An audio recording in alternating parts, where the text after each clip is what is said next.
मैं स्टीफन सिंह सचिव United church of north India के पद पर कार्यरत हूँ।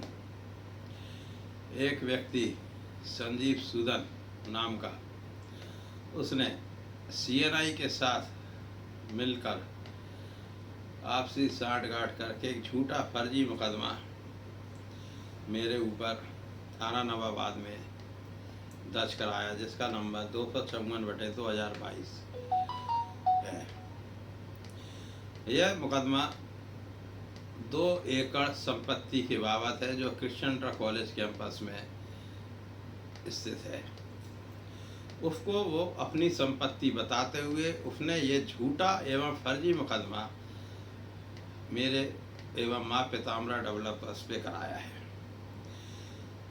बड़े ताजुब की बात है कि कोई आदमी अगर मुकदमा कराना है या शिकायत करता है तो पहले वो अपनी चीज़ बताता है कि ये हमारा इस संपत्ति पर, इस वस्तु पे क्या अधिकार है।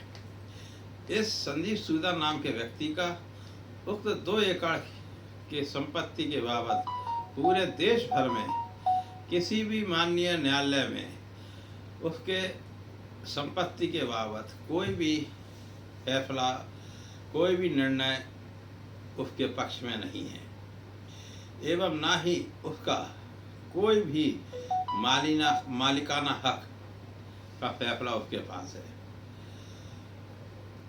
संजीव सूदन ने LDTA के साथ आपसी साठगांठ करके 1978 में इलाहाबाद से लिए गए स्टैम्प पेपर पे 1974 का एक इकरारनामा रजिस्टर कर दिया। बड़े ताजुब की बात है। और उस इकरारनामे को उसने माननीय न्यायालय झांसी में 163/92 में डाल दिया। जब ये हमारे संज्ञान में ये चीज़ आई तो हमने इसकी शिकायत माननीय मुख्यमंत्री लखनऊ में करी, जिसकी एक जांच झांसी विकास भवन के अल्पसंख्यक विभाग में चल रही है। और उक्त इकरारनामे को उसने झांसी में चल रहे एक मुकदमा 670/11 में उसने प्रार्थना पत्र डाला कि मुझे इसमें पार्टी बनाया जाए, जिसको कि माननीय न्यायालय ने निरस्त कर दिया।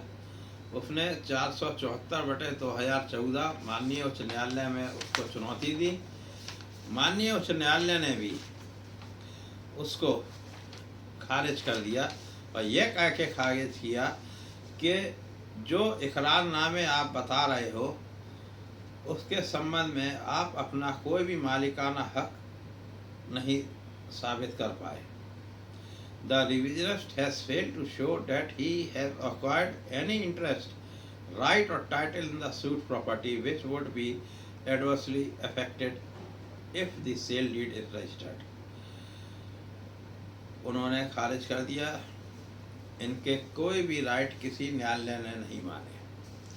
इनका कथन है कि मेरे द्वारा फर्जी तरीके से UCNI से रजिस्ट्री करी है, जबकि प्रार्थी संस्था को यह संपत्ति माननीय लघुवाद न्यायाधीश के मुकदमे नंबर 534/98 से प्राप्त हुई है, जिसका owner north India सिनोड of United church of north India है, जिसकी supreme governing body general assembly है। और जो आज तक कहीं भी चैलेंज नहीं हुआ है वो ऑर्डर, और वर्तमान में भी वो ऑर्डर आदेश प्रभावी है। इन्होंने अपने उस मुकदमे में दीपक दास, अब्दुल करीम आदि को फर्जी UCNI पदाधिकारी बनाकर आपस में साठगांठ करके इस मुकदमे में पार्टी बना के उनको खारिज किया, उनसे मुकदमे खारिज करवाया और ये मुकदमा लिखवाया कि UCNI मुकदमा हार गई। जबकि इनको जो झांसी में मुकदमा चल रहा था उसमें हमें माँ पीताम्बरा को पक्षकार बनाना चाहिए था। इनका कहना है कि ये ज़मीन इनको उक्त इक़रारनामे से ये मालिक है, जो फर्जीवाड़ा करके 78 का स्टैम्प पेपर खरीद के 74 की लिखा पढ़ी की। मतलब इन्हें 1978 में स्टैम्प पेपर लिया और 74 में डीड लिख दी, जिसकी जांच चल रही है। उससे बचने के लिए इन्होंने झूठी रिपोर्ट लिखाई है कि उनको इससे लाभ मिल सके। मेरे द्वारा जो रजिस्ट्री माफिदामरा को की गई है वो माननीय उच्च न्यायालय की अपनी रिट पिटीशन 48022 2011 के माध्यम से हुई है और उसमें कोई त्रुटि या फर्जीवाड़ा नहीं है। मेरी पावर अटॉर्नी को एवं बेचनामे को लेके HR मल लखनऊ डिस्ट्रिक्ट के जो सेक्रेटरी रह चुके अब वो नहीं रहे, एवं अब्दुल करीम द्वारा 2 मुकदमे थाना नवाबाद में डाले गए थे। उन दोनों मुकदमों में पुलिस विवेचक द्वारा विवेचना के बाद FIR प्रस्तुत की गई, जिसे माननीय न्यायालय ने स्वीकार कर लिया एवं कहीं भी LDTA को मालिक नहीं माना। अगर सच में LDTA द्वारा संजीव सूदन को यह जमीन दे दी गई थी तो 2013 में जब मौर्य HR मल ने उक्त प्रॉपर्टी का इकरारनामा संजय राय एवं संजीव गोदवानी को किया, जिसकी FIR मेरे द्वारा थाना प्रेमनगर में लिखाई गई, जिसमें मौर्य सेठगाजान ने माननीय उच्च न्यायालय को चुनौती देते हुए 11/7/77 डाला, जो कि डिसमिस हुआ और मौर्य सेठगाजान को जेल में जाना पड़ा। तब संजीव सूदन कहाँ थे? तब उन्होंने इसमें आपत्ति क्यों नहीं लगाई? इन्होंने LDTA पे क्यों नहीं FIR दर्ज कराई कि इनने जो HR मल ने एग्रीमेंट करा, आप हमको ले चुके थे, हमें दे चुके थे। ये सब बात ये दर्शाती है कि सब सिर्फ हम पे दबाव बनाने के लिए, जो जांच विकास भवन में माननीय मुख्यमंत्री जी के आदेश से चल रही है, उसको दबाने के लिए, उस मुकदमे को वापस लेने के लिए और ब्लैकमेलिंग करके माँ पितामरा से पैसे ऐंठने के लिए ये काम किया जा रहा है। संजीव सूदन एक सातर किस्म का आपराधिक व्यक्ति है।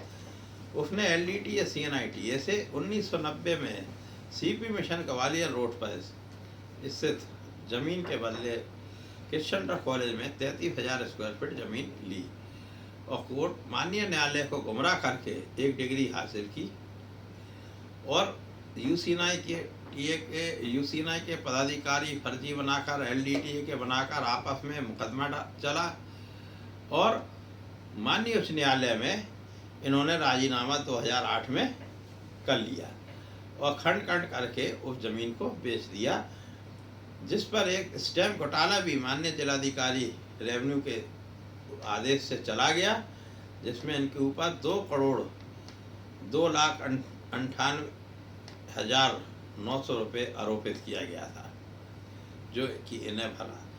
तो इनकी प्रवृत्ति यही है, ये पहले ज़मीन को हासिल करने के लिए उल्टा सीधे काम करते हैं, फर्जी कूटरचित दस्तावेज खुद बनाते हैं और फिर आपस में साठ-गांठ करके फर्जी पदाधिकारी संस्था के खड़ा करके राजीनामा करके फिर उसको डिस्पोज करते हैं। तो मेरा आपसे यही निवेदन है कि हमने इसकी जांच माननीय SSP महोदय झांसी को, माननीय प्रमुख सचिव लखनऊ, माननीय मुख्यमंत्री जी लखनऊ, उत्तर प्रदेश शासन आदि सब जगह दे दी है और हम चाहते हैं इसकी शासन द्वारा, मेरा पूर्ण भरोसा है शासन प्रशासन द्वारा इस पर निष्पक्ष जांच होएगी और इसके ऊपर भी उचित कानूनी कार्रवाई करते हुए इस पर मुकदमा लिखाया जाएगा, क्योंकि यह मुकदमा बिल्कुल झूठा है। जो आदमी मालिक ही नहीं है, किसी भी दस्तावेज बेनामा है, कुछ नहीं है, उसके द्वारा सिर्फ 2 फर्जी एग्रीमेंट बना के उसने ये मुकदमा कायम कराया है, उसको इसकी गंभीरता से निष्पक्ष जांच होए और जो भी दोषी व्यक्ति उस पर उचित कानूनी कार्रवाई हो, ऐसा पूर्ण विश्वास मेरा है कि मेरे को शासन प्रशासन से इसकी मदद मिलेगी। धन्यवाद।